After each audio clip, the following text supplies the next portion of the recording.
दोस्तों विज्ञापन संख्या 51 UPHESC यानी कि UP higher education service commission के द्वारा विज्ञापन संख्या 51/2022 के अंतर्गत बीएड असिस्टेंट प्रोफेसर के लिए आवेदन की प्रक्रिया चल रही है। डेट्स आपको पता ही है, 23 मई से फॉर्म भरे जा रहे हैं और लास्ट डेट रजिस्ट्रेशन की लास्ट डेट 12 जून 2025 है। हालांकि ऑनलाइन आवेदन शुल्क यानी कि फ़ीस आप 13 जून तक जमा कर सकते हैं और ऑनलाइन आवेदन पत्र सबमिट करने की जो अंतिम तिथि है ये 14 जून शाम 5 बजे तक है।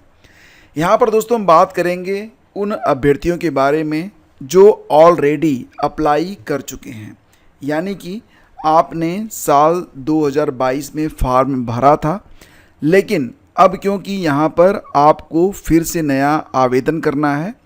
अगर आपकी एलिजिबिलिटी है और आप फिर से आवेदन करना चाहते हैं तो एक दिक्कत अभ्यर्थियों के सामने आ रही थी और दिक्कत ये थी कि जो पुराने आवेदक थे, यानी जिन लोगों ने ऑलरेडी आवेदन किया हुआ था, वो जब फॉर्म भर रहे थे तो उनके सामने एक पेमेंट का ऑप्शन भी आता था।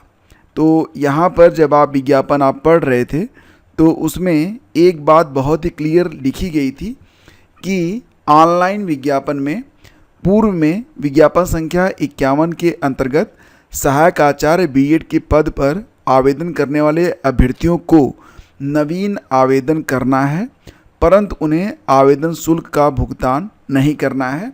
साथ ही यदि कोई अभ्यर्थी जिन्होंने पूर्व में विज्ञापन संख्या 51 के अंतर्गत सहायक आचार्य बीएड हेतु आवेदन किया है और अब वह इस परीक्षा में प्रतिभाग नहीं करना चाहते हैं, तो वह कार्यालय कार्य दिवस में आयोग कार्यालय में संपर्क कर अपना शुल्क वापस प्राप्त कर सकते हैं। तो बेसिकली बात यहाँ पर ये कही जा रही थी कि अगर आपने पूर्व में विज्ञापन संख्या 51 के अंतर्गत बीएड असिस्टेंट प्रोफेसर के लिए आवेदन किया हुआ है तो भी आपको नया रजिस्ट्रेशन करके फॉर्म पूरा करना है, लेकिन कोई भी फीस आपको नहीं देनी है। तो सबसे पहले तो ये आपकी ऑफिशियल वेबसाइट है www.upessc.up.gov.in। तो इस पर आप जैसे ही आते हैं, यहाँ पर आपको दिखाई देता है विज्ञापन संख्या 51 सहायक आचार्य बीएड ऑनलाइन आवेदन फॉर्म। अब ये जो यहाँ पर URL दिया गया है bed.uphesc51.com, इस पर आपको क्लिक कर देना है और जैसे ही आप इस URL पर जाएंगे तो ये पेज इस प्रकार से ओपन हो जाएगा। अब दोस्तों यहाँ पर हम बात करेंगे, अगर आप पहले से आवेदन कर चुके हैं और अपना फॉर्म आप अपडेट करना चाहते हैं तो किस प्रकार से आप अपडेट करेंगे। पुराने जो कैंडिडेट हैं वो एक बात का ध्यान रखेंगे कि जब वो अपना रजिस्ट्रेशन करें, यानी कि नया रजिस्ट्रेशन जब आप करेंगे तो उस समय अपना सेम वही मोबाइल नंबर और ईमेल आईडी यूज करिएगा जो कि 2022 में फॉर्म भरते समय आपने यूज किया था, और कोशिश करिएगा कि सेम वही आईडी भी आप यूज करिएगा जो कि 2022 के समय फॉर्म भरते समय आपने यूज किया था। ठीक है, तो अगर आप ये 3 चीज़ें बिल्कुल सेम लगाते हैं जो पहले के फॉर्म में आपने यूज किया था तो आपको पेमेंट का ऑप्शन नहीं आएगा। तो देखो, डायरेक्ट अगर आप सोच रहे हैं कि जो आपका पुराना रजिस्ट्रेशन नंबर है और जो पुराना पासवर्ड है उस पर क्लिक करके, यानी कि ये अगर आप सोच रहे हैं डायरेक्टली आप लॉगिन कर जाएंगे, तो ऐसा कुछ भी नहीं है। अगर आप अपना पुराना वाला जो एप्लीकेशन नंबर है और जो पासवर्ड है उसको डाल के लॉगिन करेंगे ना, तो फिर यहाँ पर आपको कोई रिजल्ट मिलने वाला नहीं है। फॉरगेट पासवर्ड पर क्लिक करेंगे, अपनी ईमेल आईडी डालेंगे, यहाँ पर लिख के आएगा डेटा नॉट फाउंड। ठीक है, तो जो पुराने एस्पिरेंट हैं, नए एस्पिरेंट वो तो बेहिचक यहाँ पर आवेदन करेंगे, अप्लाई ऑनलाइन पर क्लिक करेंगे, अपना रजिस्ट्रेशन करेंगे, इसके बाद रजिस्टर्ड कैंडिडेट लॉगिन पर जाएंगे।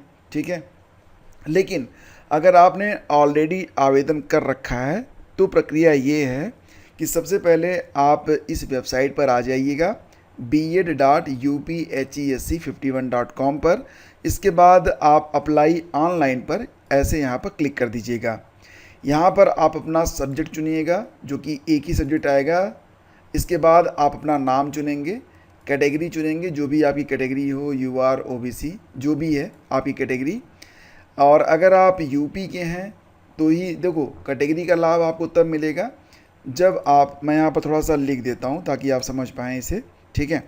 कैटेगरी का लाभ आपको तब मिलेगा जब आप यूपी के रहने वाले होंगे, अदरवाइज आप जनरल ट्रीट किए जाएंगे। लेकिन ध्यान दीजिएगा कि अगर आपकी जो योग्यता है वो योग्यता 2022 में, ये जो तारीख दी गई है ना 31 अगस्त 2022 तक, 31 अगस्त 2022 तक अगर आपकी योग्यता है, यानी कि आपकी नेट या पीएचडी 31 अगस्त 2022 तक पूरी है, तभी आप यहाँ पर आवेदन कर पाएंगे। अगर आपकी योग्यता इसके बाद बन रही है then you are not eligible for this, क्योंकि एक तरीके से ना ये फॉर्म दोबारा से ही भरे जा रहे हैं और ये विज्ञापन संख्या 51 के लिए एक तरीके से दोबारा से फॉर्म लिए जा रहे हैं और उन्हीं अभ्यर्थियों के फॉर्म लिए जाएंगे जिनकी योग्यता उस समय जो 31 अगस्त 2022 तक पूरी करते थे, तो उन्हीं के लिए फॉर्म है। तो यहाँ पर आप अपना नाम डालेंगे, कैटेगरी चुनेंगे, यूपी के रेजिडेंट हैं तो आप यस कर देंगे, मोबाइल नंबर डालेंगे, ईमेल डालेंगे।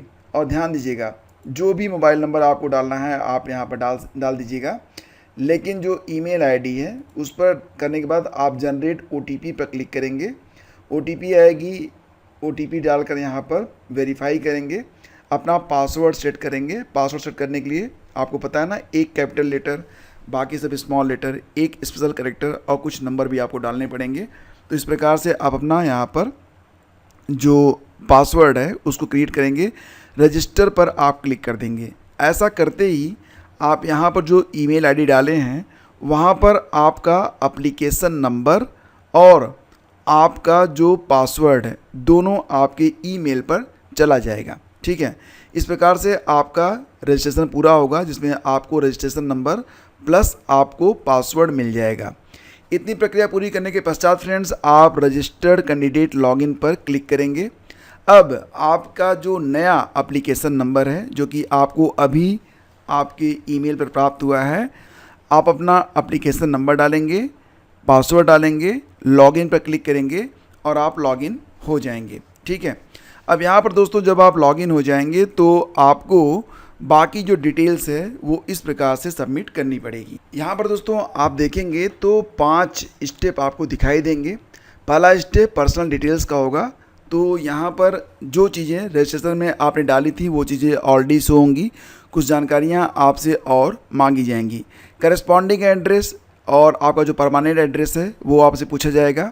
इसके बाद जो आपका एजुकेशनल क्वालिफ़िकेशन है जिसमें आपसे हाई स्कूल के बारे में प्लस आपका इंटरमीडिएट के बारे में, ग्रेजुएशन के बारे में, पीजी के बारे में और बीएड आपने तो किया ही होगा तो बीएड के बारे में आपको यहाँ पर इंफॉर्मेशन देनी है। इसके बाद आपने जो भी नेट स्लेट वगैरह किया है उसकी जानकारी भी आपको तीसरे पैरा में देनी होगी। उसके बाद फिर आपको फ़ोटो और सिग्नेचर अपलोड करना पड़ेगा और फिर पेमेंट एंड कंफर्मेशन ये ऑप्शन नहीं आएगा अगर आप पुराने कैंडिडेट हैं और आपने सेम उसी मोबाइल नंबर और सेम उसी ईमेल आईडी से लॉगिन किया हुआ है जो मोबाइल नंबर और ईमेल आईडी आपने यूज किया हुआ था 2022 में फॉर्म भरते समय, तो यहाँ पर आपसे पेमेंट का ऑप्शन नहीं पूछा जाएगा, ठीक है। एक बात यहाँ पर ध्यान रखिएगा कि आप उसी मोबाइल नंबर और ईमेल आईडी का यूज करिएगा जिस ईमेल आईडी और मोबाइल नंबर को आपने 2022 के फॉर्म में यूज किया था, ठीक है। और कोशिश करिएगा कि उस समय जो आपने आईडी कार्ड यूज़ किया था, पैन कार्ड वगैरह या आधार कार्ड वगैरह, जो भी आईडी आपने तब यूज़ की थी वही आईडी आप दिस टाइम भी यूज़ करें तो आपको पेमेंट नहीं करना पड़ेगा। डायरेक्टली आपको प्रिंट एंड डाउनलोड का ऑप्शन यहाँ पर देखने को इस प्रकार से मिल जाएगा। तो दोस्तों ये एक बहुत सिंपल प्रक्रिया है। वेबसाइट अपडेट हो चुकी है, अगर आपने अभी तक आवेदन नहीं किया है तो आवेदन आप कर सकते हैं, कोई दिक्कत आपको होने वाली नहीं है। और अगर आपके मन में अभी भी कोई दुविधा चल रही है तो आप बिल्कुल कमेंट कीजिएगा, आंसर मैं आपको तुरंत दूंगा। Thank you.